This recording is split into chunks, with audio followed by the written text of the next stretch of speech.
and I can always edit if necessary, so no worries. I say that more for myself. Well, you never know. Yeah. My guest is Emil Wilson. He's an art director, illustrator, and comic artist based in San Francisco. His debut graphic novel, The Nightingales. Thank you, Emil, for joining me here for a while. This is great. Thank you for having me. Now, what is my first question? Well, first of all, I want to say that this book is very powerful, and people will just love it. They will just love it. Who knows what awards it may win, but the important thing is Or none. That would be okay. That happens. So well, it's all good. the end result is the book, Right. which is amazing, and it's one of those books that I could not put down. And That's also, great. I wanted to savor it, so I read part of it one day, and then I went to a coffee shop the next day, and then finished the rest of it later. But it really grabs you, and I think part of the magic is that you have taken an unconventional approach, relatively speaking, because I think the comics medium is so elastic. There's so much you can do with it. But I think you've broken some new ground in some ways, which we can get into. Can you start off by, for people who are totally new to this, Yeah. give us a brief description of what the book is about? So the book is about the book is based on a true story from my family's history. It happened in 1985. I grew up in a small town in Oregon, and that year my father had a coworker who was dying, and he invited this man and his two dogs to move into our family home. I wasn't there. I was away. I had gone to college, and this man coming to our home just turned the house upside down a little bit in terms of, I think that my father wanted him to be safe and have a place to live. And my mother, understandably, was very uncomfortable with having a stranger and a sick stranger at that in our home.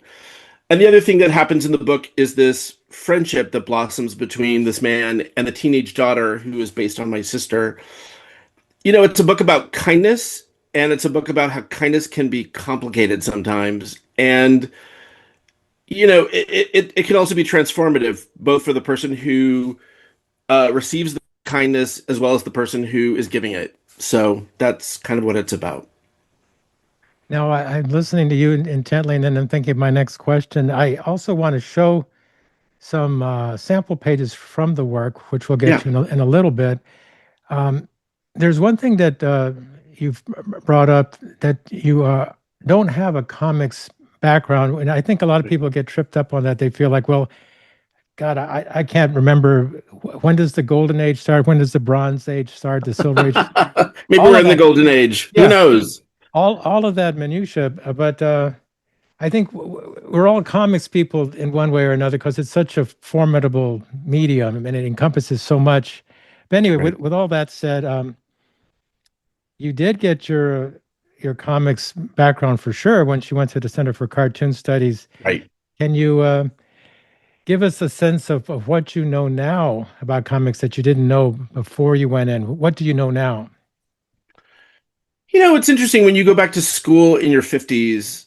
I was the second oldest person to ever go to the Center for Cartoon Studies, and I think that when you go, you have a different perspective on what you want to do there. And I think that the thing that I know now, and I might not have had to have gone to the gone to cartoon studies to get it, but I think when I went into cartoon studies, I hadn't read or made a lot of comics before, and my background was in advertising. And so I think that Cartoon Studies does a really good job at, orienting you to the history of comics, showing you the really seminal pieces of work that have come through time. And I think that for the most part, people just take that and kind of take it on. And I think because I had a art adjacent career in my past, and because I was older, I knew enough to listen, but then kind of do my own thing. And so the thing that I really know now that I maybe didn't know then is to just kind of believe in what I mean, there was a point where an instructor said, I don't know what you think you're making, but I can tell you you're not making comics. You're doing something different. And that's not, I mean, they didn't say it in a way that was complimentary. And I took it as complimentary because in advertising, you do want to do things that are very different. And, I think it was one of those things that somebody said and it completely backfired because I was like, yeah, I'm doing something completely different. Look at me. And I'm still really proud of that. And I think this book is a representation of me. It's not that I set out to do something different necessarily. I think that I have problems reading comics sometimes, and I wanted to create a comic that solved those problems for me.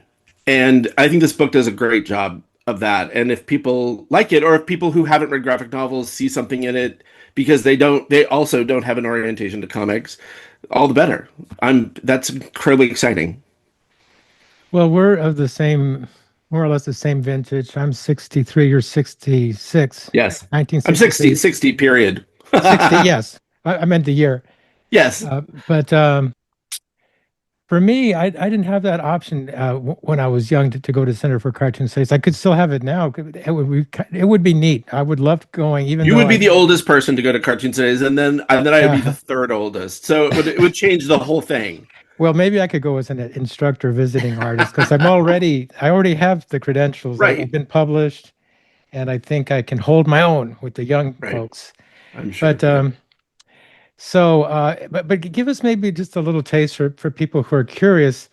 What was the vibe like at the Center for Cartoon Studies, or anything? Any observation? What were the typical students passionate about? That sort of thing. No, I think it changes from class to class. I mean, and I hate to say that my class, unfortunately, was a pretty unique class because 6 months into our first year, and it's a 2-year program, 6 months into our first year, the pandemic hit. So everything, like I came home to Oregon for spring break my first year, and I never went back. I had my friend send out my stuff from my apartment, and so I don't know that I'm going to answer the question, but I wished I had a more holistic experience at the school that I didn't have. I think it depends on the class. I think that different classes have different things. I know that the class ahead of us did a lot of memoir and a lot of essay stuff. I think that there were several people in that class that Emma Hunsinger, Lisa Hook, Natalie Norris, just amazing cartoonists that really were taking some really big chances with form and interesting writing and all kinds of stuff. I think that our class was more interested in situational stuff that was like there was some fantasy, there was a little bit of superhero, there was a little bit of yeah, a lot of fantasy, some science fiction. I was I was a bit of an outlier in that I was doing like, I'm the old guy who has had like, everything was set in like 1985 and I was old and uh but my class was really wonderful about that. I really thought that my age was going to be the stumbling block and it couldn't have been less the case. I mean, somebody did ask me if I had fought in the Vietnam War, which I was like, I was 3 when the Vietnam War ended. What do Yeah. how old do you think I am? Um and I mean, and two people in my class said you're the same age as my mom, and which is always a little, that's not what you want to hear at a cartoon school, but fine. um I think that yeah, I think that an incredible experience, and it was great to sort of have the time to really put this experience front and center. I'm used to freelancing and working for advertising agencies and going someplace and working, and it was great to go there, live there, and feel like I was doing something so completely different than my peers that were in their late 50s and becoming grandparents and thinking about retirement. And I'm like, I'm going to go to comic school. And, I had one friend who was like, you always pick the weirdest choices with your life. And that was, that was something that was maybe not meant to be complimentary. And I took it as a compliment. So, uh, I had a great time in White River. It was a charmed 6 months that I was there, and I think about it all the time. Wonderful. Well, let me see if I can make the quick segue. Yeah, there we go. Now, Oh, I think look that at this that. this spread here, this page 150, 151, is like a really wonderful example of your process because it has the sketchbook drawings. The sketchbook, of course, uh, it's a window into the whole book, really. And then you have this little, well, a lot of them look like post-it notes, and then some of them are like scraps from sketchbooks. Can Right. you, whatever comes to mind that you can talk to us about your way of doing things, your process, your method? Yeah, I had always wanted. I knew that this was going to be a memory piece, and I knew that, in advertising, you're always asked to create a visual language that kind of helps tell the story. And I think that that's a slightly different than I think a lot of comic artists sort of use their style to tell a story. And in advertising, you purposely don't have a style, and you use other things to help make the tone and the visual language stand out to sort of help the message along. And so one of the things that I kept trying to think about is if I have to reconstruct memory, how do I put memory on the page so that you know that it feels chaotic? And the way that memory for me it works is that sometimes I'll remember something, or I'll remember something in the great detail, but I have no idea where it took place. Or I remember the expression on my dad's face, but I don't know where we were. And again, it's like it's some things are half remembered, and it kind of comes in and out. I think that that's how memory works. And I thought that kind of reminds me of artists' sketchbooks, and I'm fascinated by sketchbooks. I think that I don't particularly make nor respond well to really beautiful, precious art. I really like the mistakes. I like the Mm. stuff that feels like it's in process, the Hmm. expressiveness, the spontaneity, the experiments. Uh, and I think that a sketchbook is a place where most artists do that. And yeah, I do have this habit of there used to be that sketchbook library in Brooklyn, and I would go and just sit for hours and just look at how people, you know, put out things in their sketchbook. Like sometimes there'd be a bunch of color, and my sketchbooks always have like notes that are taped in, and I'll glue something in, and it all feels very tactile. Um, Again, that feels like memory to me. Is that ability that you could touch it, but you can't really touch it. And so that's kind of that idea, that visual language was always a piece of this book when it started, and then it just kind of snowballed from there.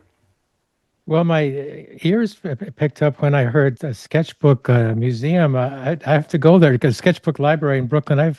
That sounds I wonderful. don't know. I don't know that it's still there, unfortunately. I think that Oh, somebody told me that they had had a fire and they lost a bunch of stuff. So I don't know, but I could have this information wrong. But there used to be, and it was magnificent. well, So let me ask you this. For example, this page, is this pretty much the first draft, or have you manipulated, changed things around for this one? I tend to okay. So this drawing specifically, this page specifically, everything on this page, down to the smudges and everything. I mean, the two figures in the left side was one drawing, but everything else is a separate drawing. So Okay. I tend not to. Somebody asked me how many versions of stuff I drew, and with the exception of truly a handful of things in the book, it's pretty much that's pretty much how I draw. I think that it's the one thing I can render pretty fast, Yeah. and I didn't tried not to overthink it because again, it's a sketchbook, and I didn't want to overthink it. You just don't overthink stuff in a sketchbook. So yeah, like this page has like I don't know 9 or 10 drawings that are on Hmm. separate pieces of paper, and I just scan them in and then just start layering them on top of each other. So I don't know that I don't know that I sketched any of these more than the one time that's the art. So, um, Well, that's definitely a virtue. Yeah, I understand exactly what you're saying. That's my preferred way to do things. Keep it loose and raw and expressive as much as possible. I think the other thing that impacted the timing of this book a little bit, which is kind of a little bit of a funny story, is that I had applied to this workshop residency in Australia, and I didn't think I had a snowball's chance in hell of getting it. And so I told him that I was, it was for long form comics, and I told him that I was, 85, 90% done with my book. And if they picked me, I'd bring the whole thing and we could workshop it. And they accepted me. And the truth was is that I was only about 15, 20% in. And so from the 1st of May until the end of August, I did the entire book outside of the first 80 pages, which I had overdone and redone and overdone and redone. And but all the rest of the book I did in those 4 months. And I just didn't have the time or the luxury to just take my time. So, and then when I went to the workshop, they were like, "This is done. Just finish it." And I listened to it, and I did. I sent it to an agent to see what they'd say, and he was like, "Great, we're gonna sell that. We're gonna sell this next week." And Oh I did have my. a panic attack that I didn't have any time to fix it. It's kind of like when company shows up at your front door and you're like, "I haven't cleaned the house yet," and people are like, "Ah, it's fine," and you're like, "It's not," but come in anyway. And that's kind of how it felt. So Oh, well, it sounds like an ideal situation because you know your book better than anyone else. So if you had that ability or that wonderful opportunity that just fell in your lap where you get to finish the book, present it to people, and people say, "Hey, I love it," and they don't come in. It's not a bunch of cooks that spoil the soup or whatever. yeah, I think that it was, when I went to this workshop, the question that I usually got at the front was, how finished is this? And I'd be like, "Oh, it's just a first draft." And they're like, "This is definitely not a first draft." I mean, I mean, 90% of what you see in the book was pretty much what I took to Australia. We changed the ending and we added some pages in the middle, but for the most part, it's kind of what it was. And it's hard, we've all been in workshops where we've shown something and we thought, "Oh, this is great," and people are like, "Meh, it doesn't work."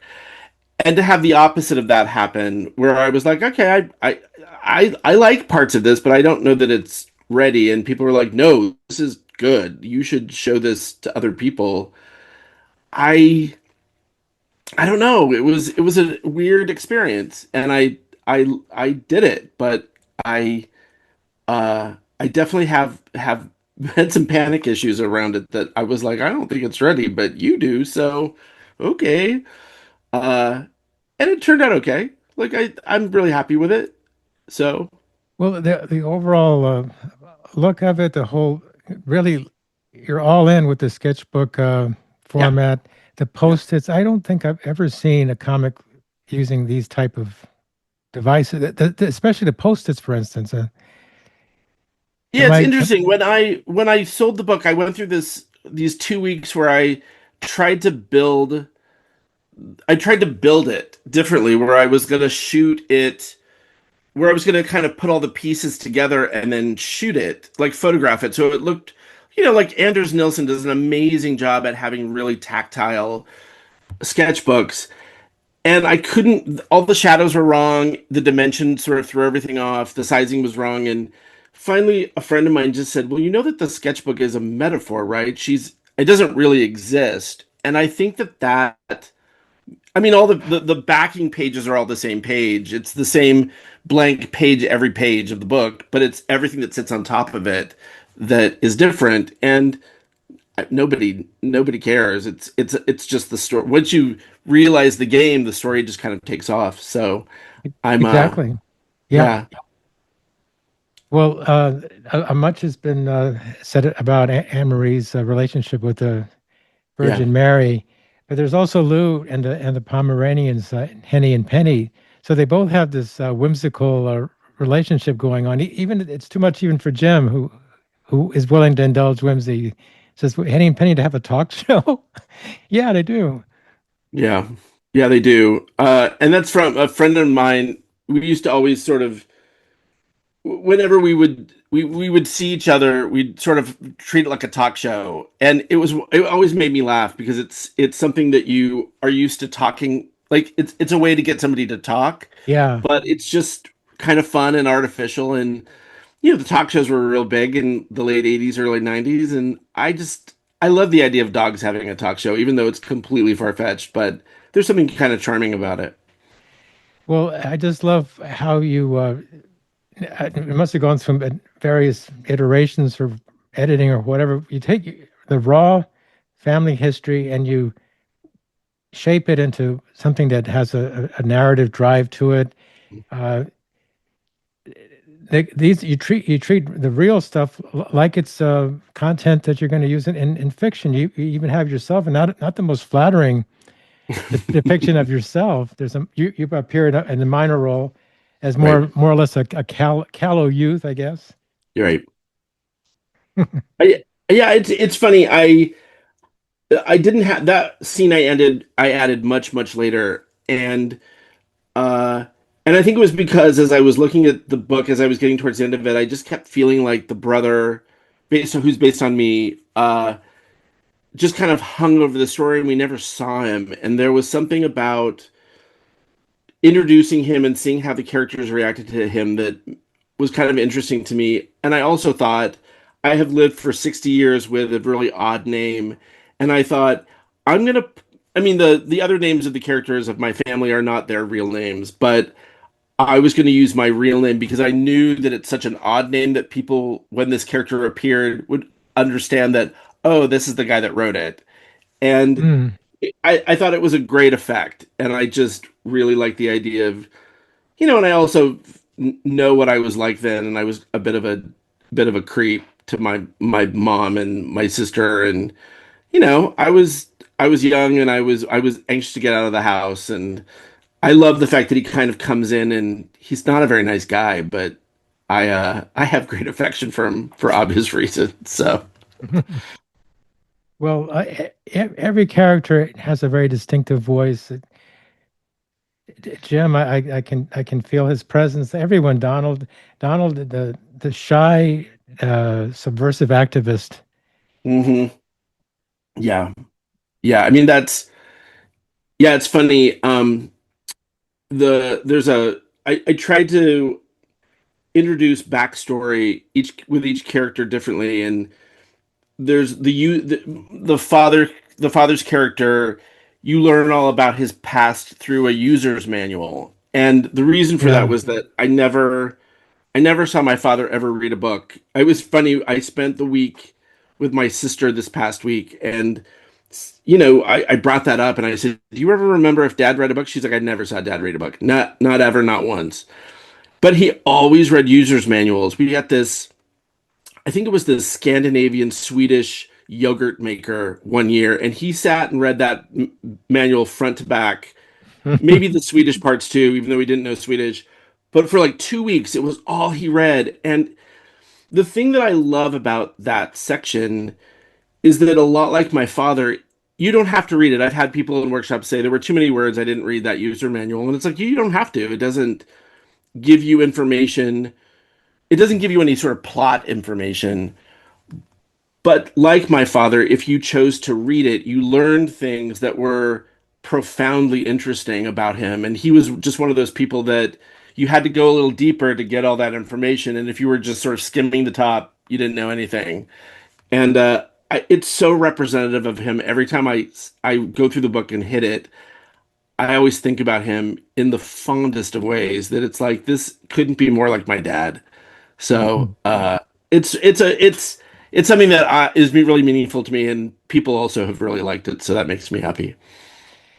Now, I wanted to get into the history, hmm but you've talked about this already in interviews about how the young generation say AIDS sounds very, very Right. ancient, Yeah. and for people of an older generation, I remember it's almost like yesterday.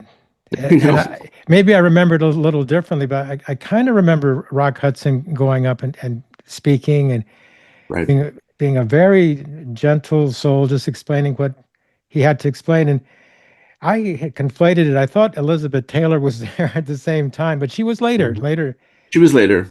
And I thought He that was, his yeah, go ahead. Yeah, his diagnosis to me anyway was the first moment of the AIDS crisis where everybody kind of sat up because of who he had represented through the 50s and 60s, Yeah. especially to somebody like my mother who was a huge Rock Hudson fan.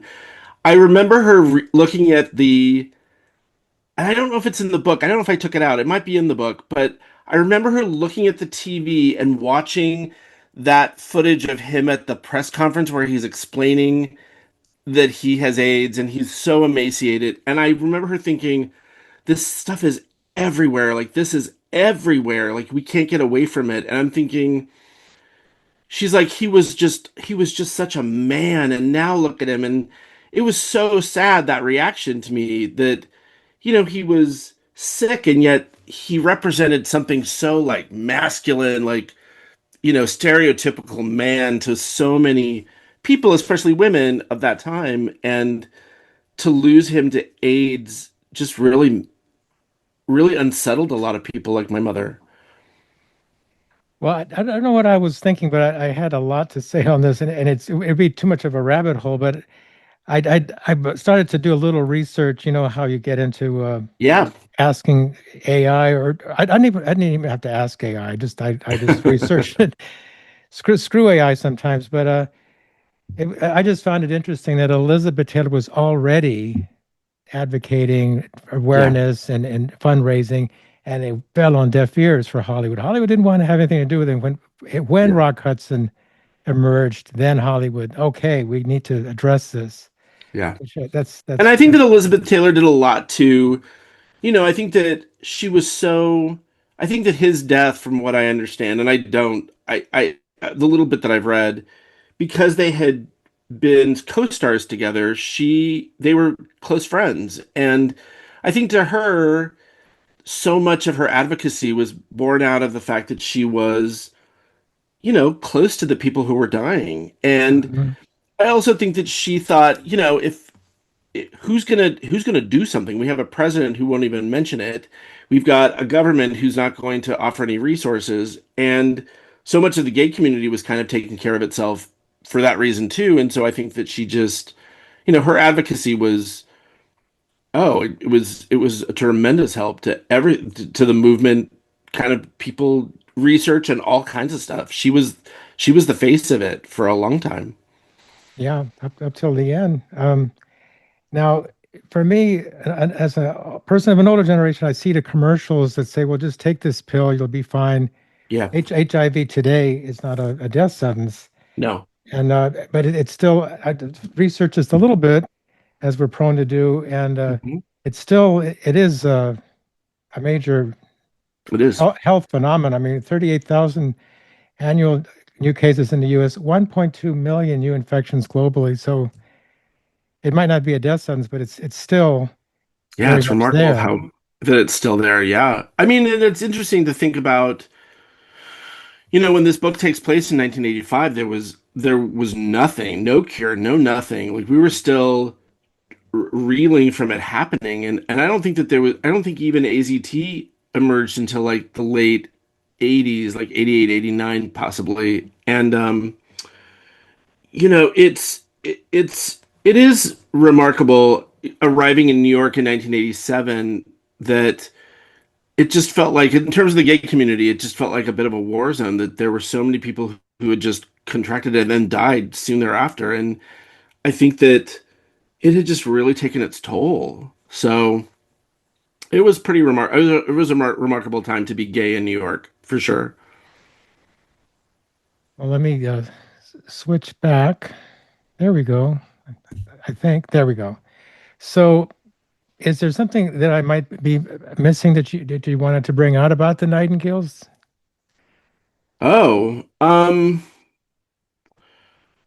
let me think about that. I'm, it's, uh, it's funny.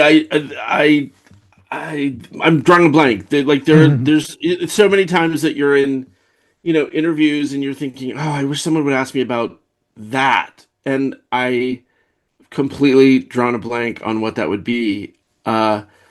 So um, I What? think one of the things, and it's interesting talking to a comic artist about this, because I know that you make comics, and there was something that somebody said in a I did a book tour last week, a short book tour, just 3 cities, and someone raised their hand and asked me about how the dialogue worked.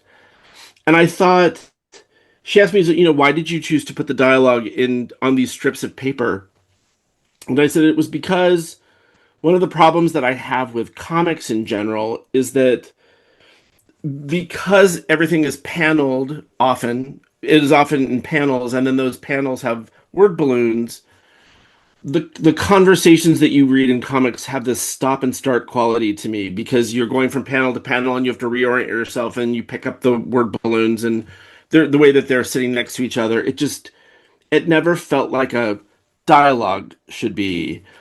And I kept going back to the first scene of the movie The Social Network that Aaron Sorkin wrote, Mm. and how that Aaron Sorkin's dialogue tends to be really rapid fire, and in cartoon school there was this discussion about like, well, you need an establishing shot and you need to understand the characters and you need to have a setup. And I just thought about that movie, which comes up, and before any logos, before Columbia Pictures, you see these two people in a pub or a party, or you don't really know where they're at, and they just start talking to each other.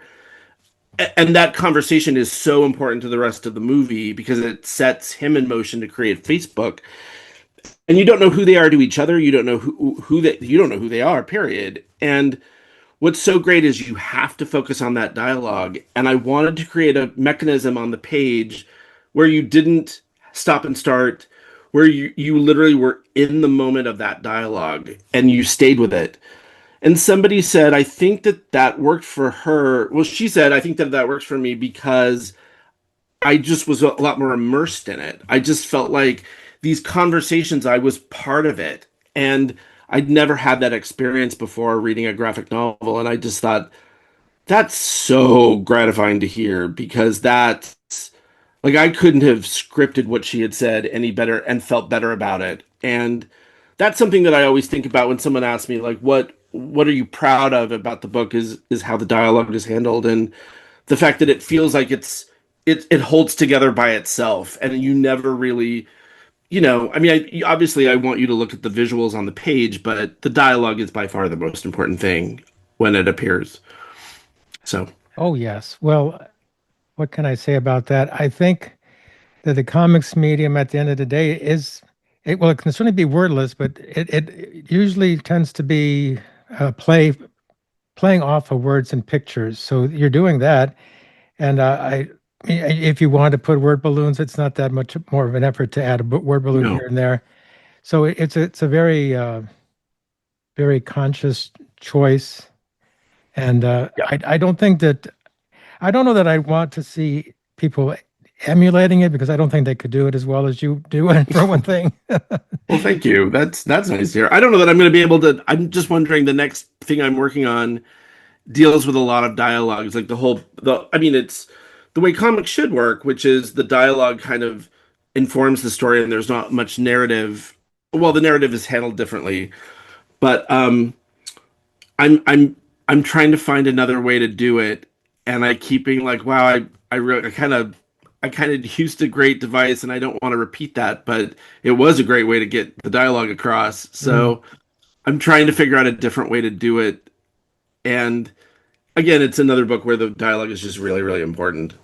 So Well, I think this just comes to mind. Any method that allows you to not have to worry about the word count. If you wanted to have a lot of talk, mhm. no problem.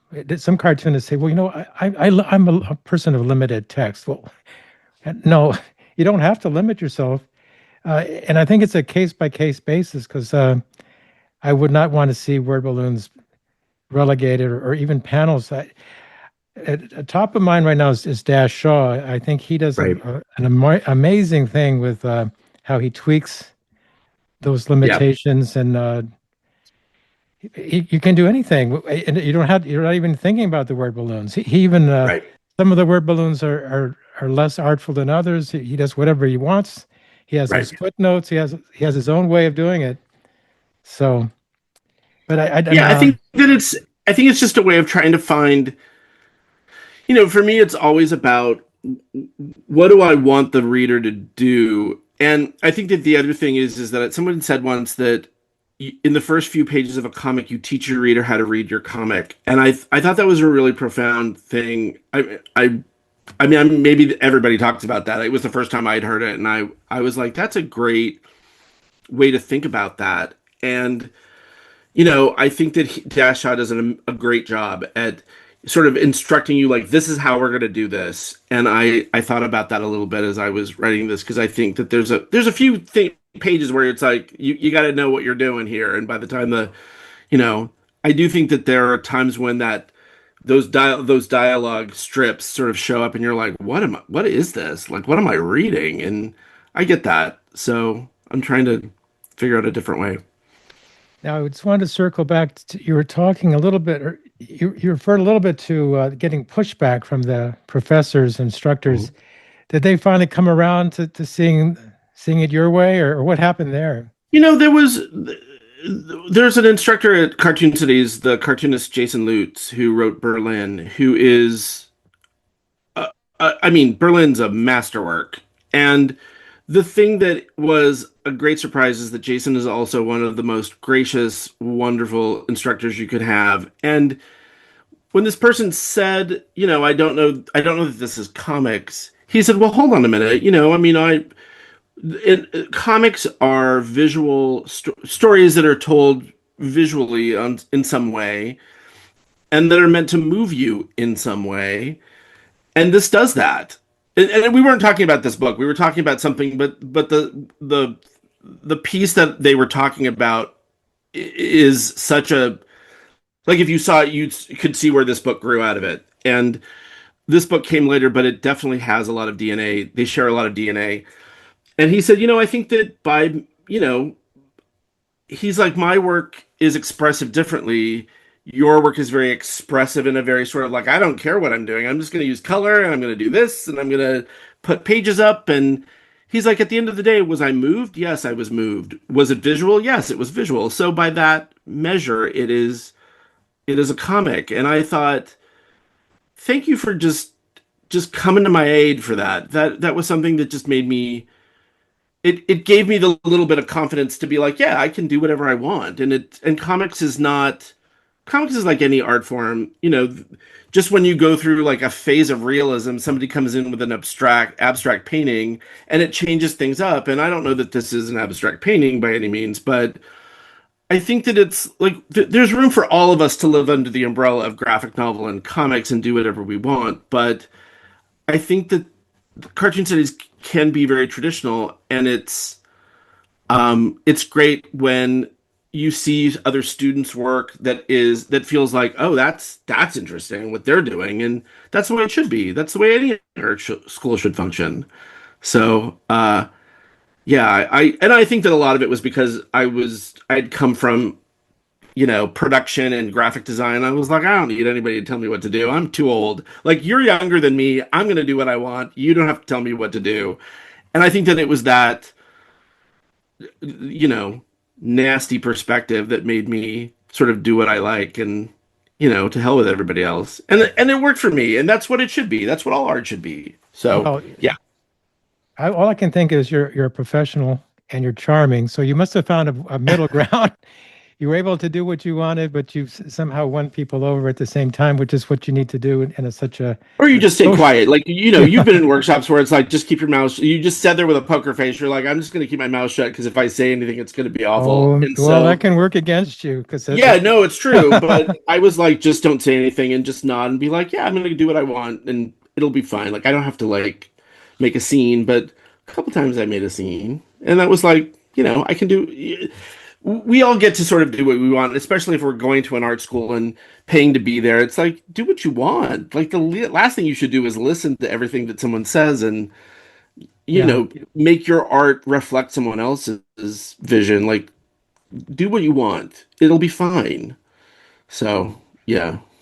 Well, I'm wrapping this up. I'm about to put a Yep. bow to everything, but yeah, I just Yep. think that that's a very good life lesson for Yeah. young people going into art school, or taking a workshop or whatever, because it can deflate you and cut you. But if you have your own thing going, you're gonna Yeah. listen. You're gonna listen to your inner self more than anyone else. You have to. You have to. And all at the end of the day, all it has to just be is, it just has to be understandable. Like it's like advertising. Like you just need to make the person understand what you're trying to say. And if you do that in a really interesting way, great. And if you do that in a really, abstract, confusing way, but they understand it, fine. It's when you're like, I have no idea what's happening here, that it starts to get dicey, but someone might understand it, and that's fine. I mean, we've all seen comics that people love, and you're like, I don't know what's happening here at all, and that's okay. Like, just follow your own thing. Someone's gonna like it. So, yeah, There you go. Well, thank you so much, Emil, for spending some time with me. this has been great. Thank you so much for having me, and I'm so excited to get to talk to you. This has been great. Thank you. Okay, well, we'll end it there, and All right, I'll post it as soon as possible. And have a wonderful rest of your day. Thank you. thank you. Good to see you. Talk soon. Bye All bye. right, bye.